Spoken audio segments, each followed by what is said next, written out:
Welcome to the News Hour on Sun TV, your trusted source for truth, insight, and meaningful journalism.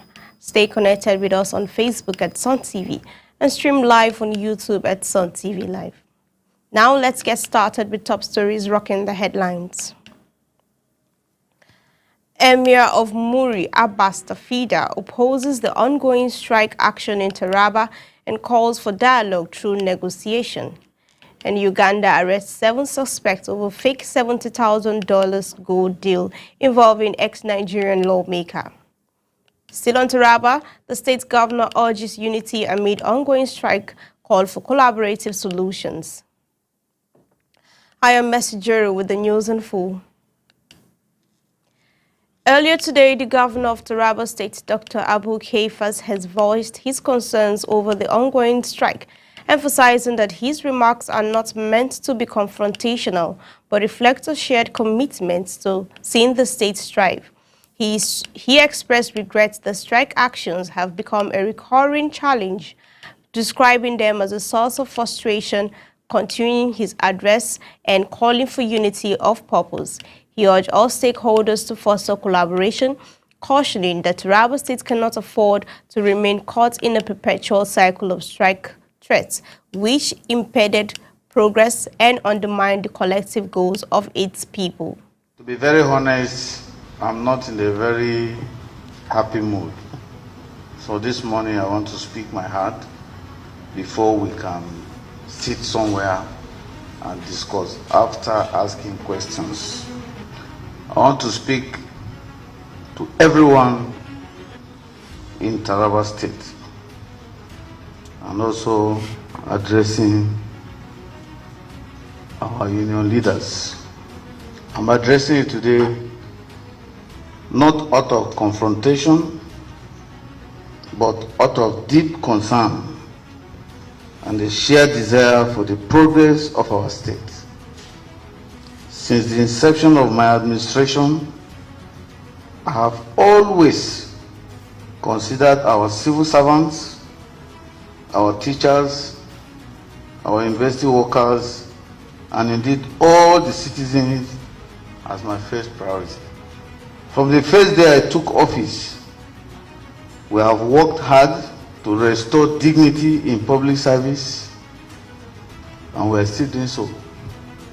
We have ensured regular payment of salaries, maintained a minimum wage, provided training, facilitated promotions, and initiated welfare interventions, despite the enormous challenges before us. And yet, I've observed with pain that the threat of strike actions has become an almost constant feature in our labor relations.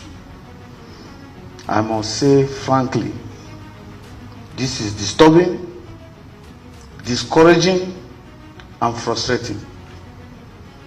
Not for me alone, but for the entire people of Taraba State who depend on public service. Let me be very clear.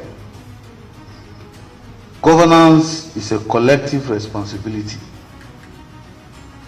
I was elected to serve, yes, but service works best when it is a partnership.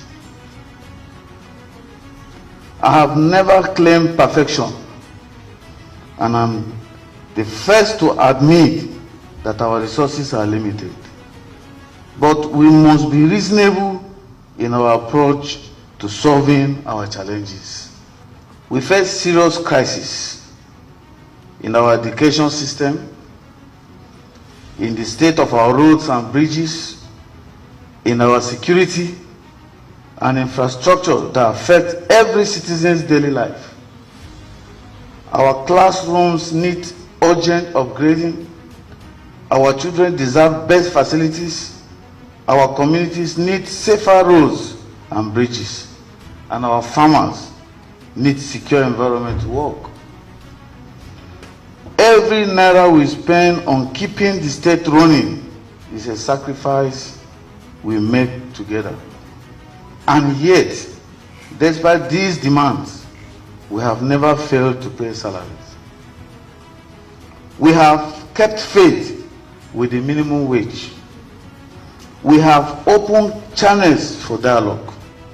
So the question must be asked, what exactly are we striking for?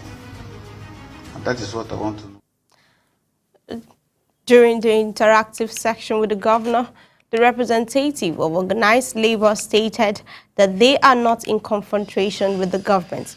He suggested that a more private setting would be preferable in the light of the fact that the issues to be discussed are not suitable for public disclosure.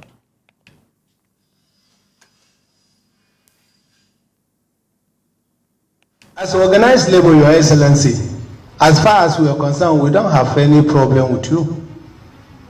We've been saying this severally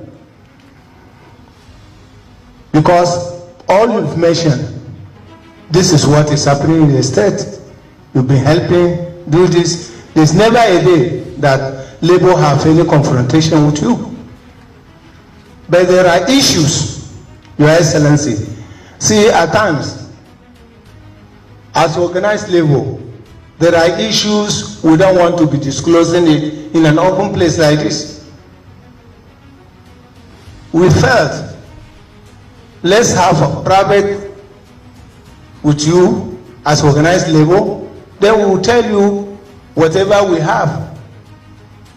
But for us to disclose whatever we have here, Your Excellency, at times it gives us a concern because you have said that this is a family issues, this is an in-house. In the same vein, the Emir of Muri, Abbas Tafida, expressed his opposition to the use of strike action as a means of addressing grievances. He emphasized the importance of dialogue and proposed that a formal negotiating table be established to facilitate constructive discussions, ensuring that all parties have an opportunity to voice their concerns and work towards mutual beneficial solutions. Let's sit down and look at what are the costs. Let's be open. As His Excellency has said, you are always talking of strike. Okay, let's grant you indefinite strike. We all keep quiet and leave you on strike forever. How is that going to solve any problem? This is not a solution. And the language of strike, to say the least, I want to tell you now, is completely primitive. It's like sitting with your wife and every day both of you are on strike. Are the children going to go on strike or you go on strike and stop being parents? The responsibility to the people of our state is all of us. And the obligation is that of all of us. And all of us need minimum productivity in order to get over that. So, Your Excellency, what I recommend is you are patient, they are patient. All of us come together. We set up a state negotiating committee, not just government, because they are not negotiating with government. The governor is not himself. He's not acting on himself, what I mean. The governor is acting on behalf of the all people of the state. And we must look at all sides. Labor is only a language, but the first thing is you are a citizen of Taraba State. And as citizens of Taraba State, we must all share the problems of Taraba State. We must all accept the obligations to finding solution to the problems of Taraba State. And we must all make effort in good faith, as His Excellency has said. And we must all opt for dialogue. There is no question of threat. If you threaten me, I threaten you back. Thank you. Moving on, Uganda's State House Anti-Corruption Unit, in collaboration with the Criminal Investigation Directorate, has arrested 7 suspects for allegedly defrauding former Nigerian lawmaker Mark Gilba of $70,000 in a fake gold deal. The suspects, including 4 Congolese and 3 Ugandans, posed as gold sellers, clearing agents, company representatives, and a secretary, claiming to supply 7 kilograms of gold through 2 companies, Legacy Refinery Limited and Erod Agency Limited. A raid on their rented premises in Muyinga, Kampala, recovered 150 kilograms of fake gold bars and imitation nuggets. The suspects are expected to face court charges in coming days. Taraba State Governor Dr. Abu Kefas has expressed frustration over the ongoing strike action, emphasizing that his remarks are not confrontational, but reflects a shared desire to see the state succeed. He lamented that the frequent strikes have become a persistent threat, urging all stakeholders to embrace unity and collaboration, and warning that Taraba cannot afford to remain caught in a cycle of disruptions that hinder progress and also undermine the collective aspiration of its people. The chairman of Munya local government area in Niger State, Aminu Nanjumi, has attributed recent boat mishap to night travel and overloading. Speaking during a fact-finding mission, he urged residents of riverine communities to follow water safety measures, including wearing life jackets. Nanjumi noted that passengers who wore life jackets survived accidents, while those without them perished. He called for a stricter enforcement, continuous sensitization, improved water transport infrastructure, and the provision of ferries as safer alternative to canoes and wooden boats. Nanjumi also highlighted collaboration between Munya and Shiroro local government areas and the deployment of water marshals to monitor jetties, appealing for penalties against those who ignore safety rules. The Deji of Akure Oba Alade Toyimbo Ogunlade Adelusi has ordered the closure of all markets and shops in Akure, the Ondo State capital, on Thursday for annual Aheregbe Festival. In a statement by his chief press secretary, Michael Adeyeye, residents were informed that trading will be prohibited with the exception of pharmacies and medicine stores. The festival will not restrict humans or vehicular movement in the city. In Bauchi State, the Governor Bala Mohammed on Tuesday launched the Cyber Nations program, an intensive digital literacy and cybersecurity training initiative aimed at equipping over 100,000 citizens with basic digital skills by 2027.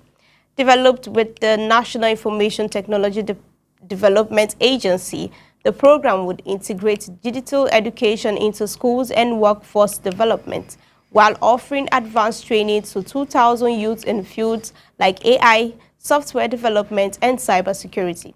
Officials highlighted the initiative as a pathway to global employment opportunities, with 500 participants set to become certified cybersecurity experts.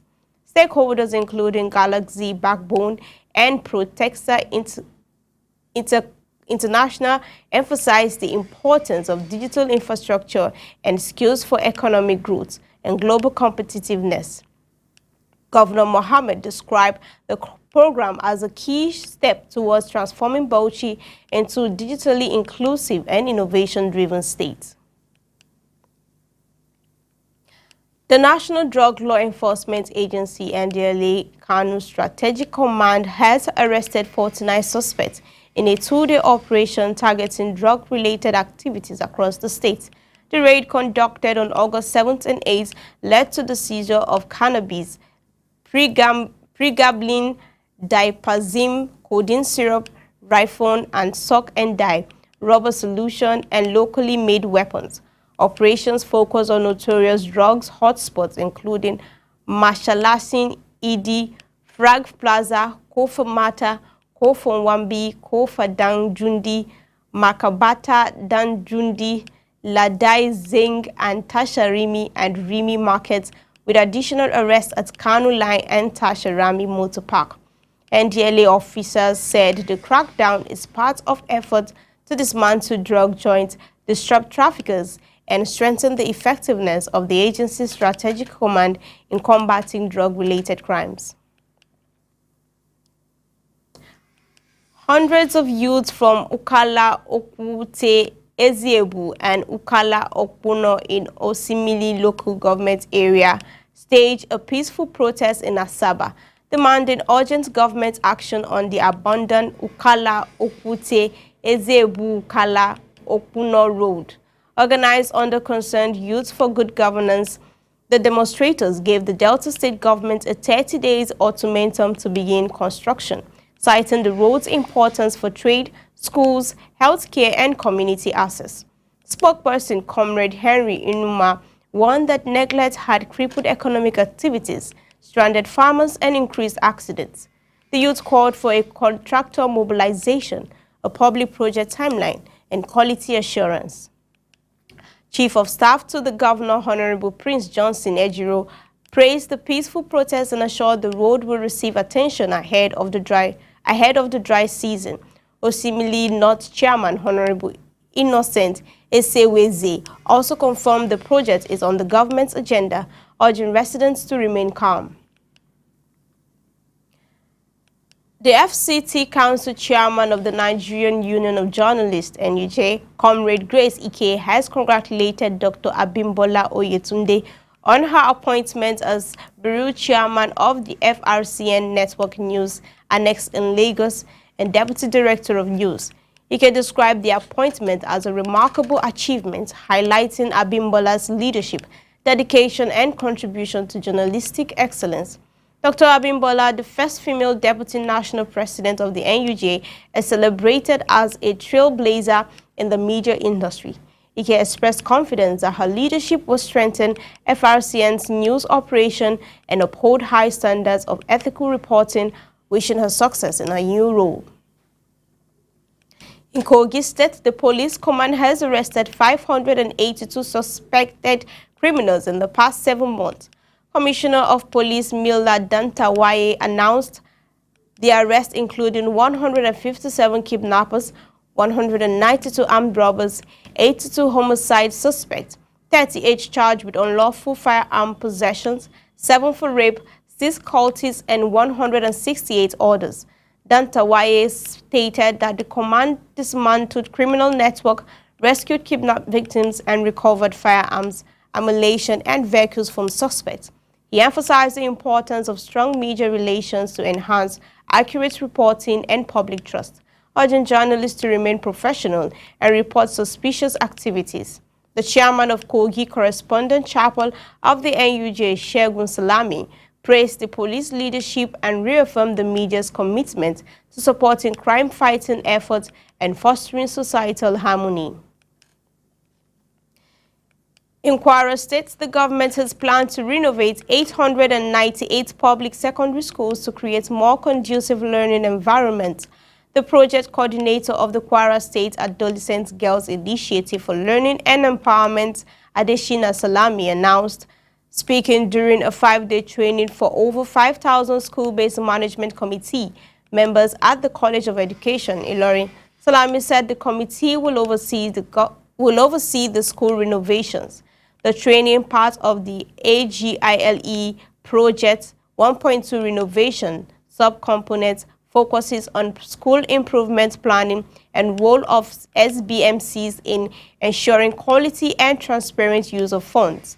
The project, which includes classroom upgrades and wash facilities, aims to foster safe learning spaces, particularly for adolescent girls, and is expected to boost school enrollment and retention. Aminat Shehu, the 1.2 renovation lead, emphasized that the training equipped SBMC members to monitor renovations and promote community ownership of the initiative. The Nigerian Export Promotion Council has called on Kaduna State to empower youth through non-oil export opportunities, leveraging its abundant agricultural resources.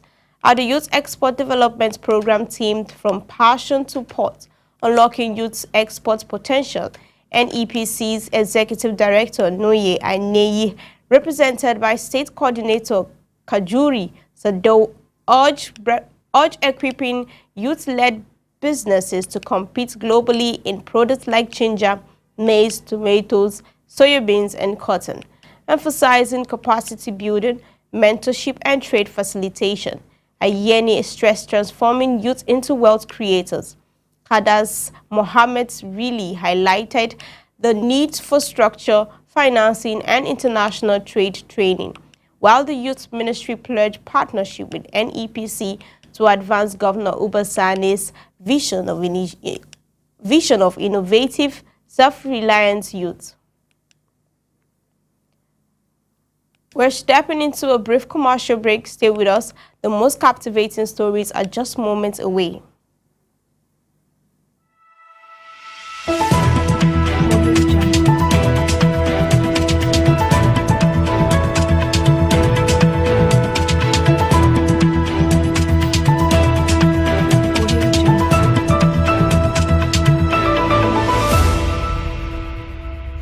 Are you stuck in Jalingo late at night?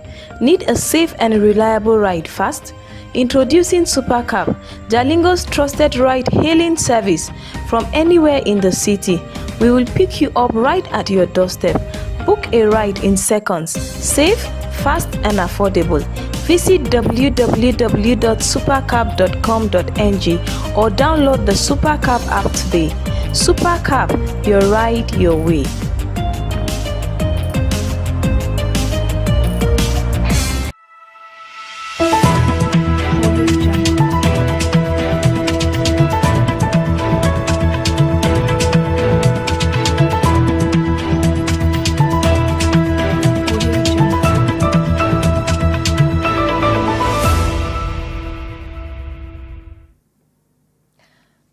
Glad to have you still with us. Flood victims in Damaturu, Gasuko, Poticum, and Gaswa, Yobe states have appealed to the federal government through NEMA for relief materials following widespread destructions of homes, infrastructures, and farmlands. Residents urged Governor Mai Mala Buni to release federal funds, relief funds, and called on NEMA and NEDC to provide food, water, shelter, and medical supplies. The recent Damaturu flood affected 195 people across 22 households with no casualties. In response, the state is strengthening early warning system, dislighting drainage, constructing modern dams, and promoting environmental sanitation. While YOSEMA and the State House of Assembly are also coordinating assessment and community sensitization to improve flood resilience. In Niger State, the government has confirmed the arrest of Abubakar Abba, a leader of the Fair Terror Group Mahmouda in Wawa Boge local government area. The suspect has been transferred to Abuja for further investigation. Governor Mohammed Bago, through Chief Press Secretary Bologi Ibrahim, described the arrest as a major victory and a demonstration of President Bola Tinubu's commitment to national security. Abba was apprehended alive in an intelligence-led operation by the DSS. The governor praised the operation as a significant step towards ending insecurity, emphasizing that the arrest highlights the government's dedication to protecting citizens and promoting public safety across Nigeria. The First City Monument Bank has teamed up with the International Finance Corporation to launch the Goldman Sachs 1,000 Women Program in Nigeria, supporting female entrepreneurs. The global initiative, delivered through the University of Leeds, provides practical education, interactive activities, and top business school instruction to small and medium-sized enterprises, offering access to 10 courses and an alumni network.